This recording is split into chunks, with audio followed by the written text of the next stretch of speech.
महत्वाची बातमी, भास्कर केंद्रे आणि सचिन सानप निलंबित होणारच असं सुरेश धस यांनी म्हटलंय। सानपांवर करुणा शर्माच्या गाडीमध्ये पिस्तूल ठेवल्याचा धसांचा आरोप आहे। करुणा शर्मा यांच्या गाडीत मी पिस्तूल ठेवलेलं नाही असं सचिन सानप यांनी म्हटलंय। सचिन सानप परळी पोलीस ठाण्यामध्ये जमादार या पदावर कार्यरत आहेत। सचिन सानप आणि गुणरत्न सदावर्ते यांच्यामधलं संभाषण TV9च्या हाती।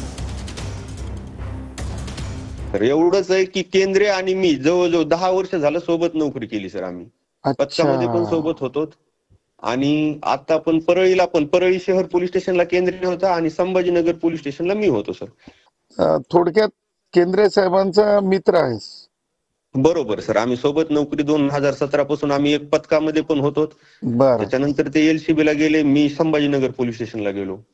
काहीही कारण नसताना माझ्यावर बिनबुडाचे आरोप केले सर की मी कुठेतरी साडी घातली आणि करुणा शर्माच्या गाडीमध्ये पिस्टल ठेवली, असे आरोप करतायत ते। ज्या व्हिडिओमध्ये करुणा मॅडमच्या गाडीजवळ ज्या लेडीज दिसतात त्याच व्हिडिओमध्ये दुसरीकडे मी बंदोबस्त करताना दिसतोय सर, सिव्हिल ड्रेसवर आहे। मग एका दिवस माझ्याकडून नकळत एखादी घटना झाली असेल ती त्यांच्या विरोधात असेल। हे बघा, अजून मी सचिन सानपच्या विरोधात पत्रच नाही दिलेलं, मीडियाला बोललोय।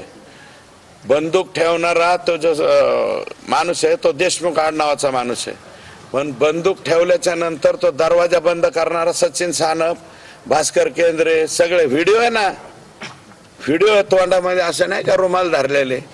हे सचिन सानप हे ते कर्मचारी आहेत, हे तर जाणारच आहेत। यांची तक्रारी केल्यावर हे का राहणार आहेत काय, सस्पेंड